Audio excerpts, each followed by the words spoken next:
নজর রাখবো পরবর্তী সংবাদে।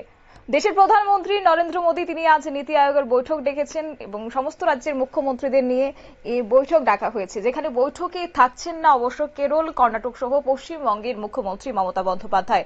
পহেলগাম হামলার পর এই প্রথম দেশের সব মুখ্যমন্ত্রীদের নিয়ে বৈঠকে বসতে চলেছেন দেশের প্রধানমন্ত্রী নরেন্দ্র মোদী। বিস্তারিত যাব, আমাদের সঙ্গে যুক্ত হয়ে গেছে প্রতিনিধি সম্রাট চৌধুরী। সম্রাট, কি জানতে পারছো?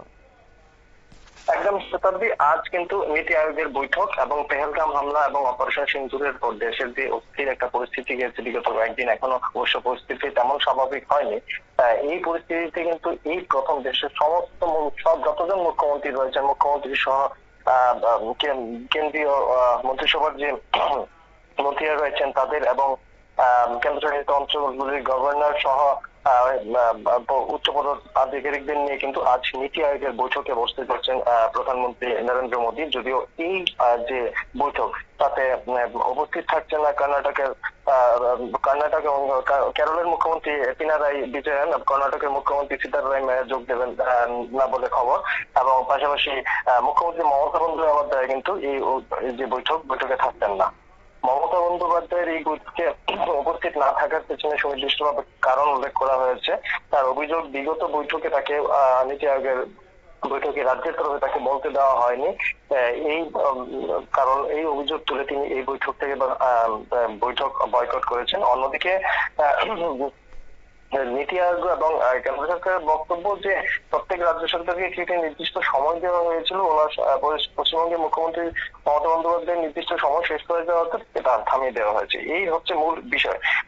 এবার আসছি নীতি আয়োগের আজকের বিষয়। দেখো, পহেলগাম কাণ্ডের পর বিগত এক মাস থেকে দু একদিন বেশি সময় 22 এপ্রিলে পহেলগাম কাণ্ড হয়, এবং তারপর যে নীতি আয়োগের এই বৈঠককে অবশ্যই বিশেষ গুরুত্ব দিয়ে দেখছে কিন্তু রাজনৈতিক মহল, এমনকি আন্তর্জাতিক মহল। কারণ এই বৈঠকে প্রথম দেশের সব কজন মুখ্যমন্ত্রীকে নিয়ে প্রধানমন্ত্রী বৈঠক করতে চলছেন। এত বড় একটি দেশের উপর জঙ্গি হামলা, তারপর পাল্টা জবাব।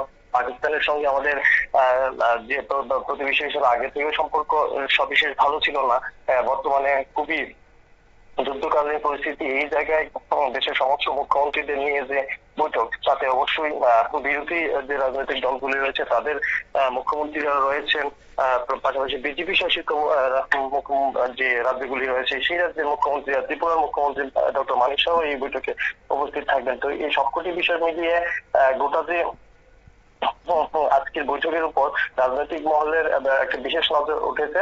তবে যে বিষয়গুলি নিয়ে আজ আলোচনা জন্য এই বৈঠক ডাকা হয়েছে তাতে দেখা যাচ্ছে মূলত ভারত বিকাশ যে প্রকল্প রয়েছে কেন্দ্র সরকারের, সেই ভারত বিকাশ প্রকল্পকে সামনে রেখে কিন্তু আজকের এই বৈঠক, যেখানে বিভিন্ন রাজ্যে কেন্দ্রীয় প্রকল্পগুলির বাস্তবায়ন, রাজ্যের নিজস্ব প্রকল্পগুলির বাস্তবায়ন, তার সাথে সমীক্ষা এবং বিভিন্ন সমাজের বিভিন্ন স্তরে যে অর্থনৈতিক কর্মকাণ্ড চলছে তার বিশ্লেষণ, এগুলি নিয়ে আলোচনা করা হবে।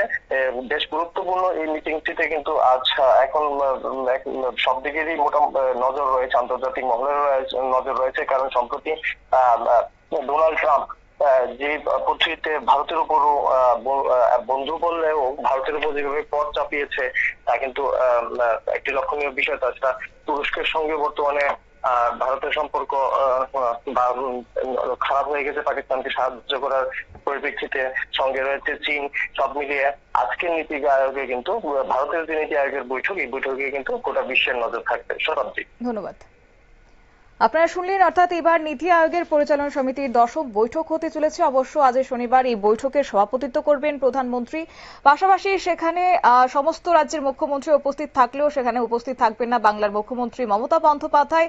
যদিও এবার নীতি আয়োগের থিমই হচ্ছে উন্নত রাজ্য এবং উন্নত ভারত, সুতরাং গোটা দেশের পাশাপাশি রাজ্যগুলির নানা বিষয় নিয়ে আলোচনা করা হবে বলে মনে করা হচ্ছে। সেখানে উৎপাদন থেকে শুরু করে পরিষেবা এবং ক্ষুদ্র উদ্যোগ, পাশাপাশি গ্রামীণ এবং শহরের কর্মসংস্থানের সুযোগ সহ অচিরাচরিত শক্তি এবং সবুজ প্রযুক্তিতে বিনিয়োগের মতো বিভিন্ন বিষয় নিয়ে আলোচনা হতে পারে বলে কিন্তু সূত্রের খবর। নিয়ে নিচ্ছে ছোট্ট একটি বিজ্ঞাপন বিরতির, সঙ্গে থাকুন।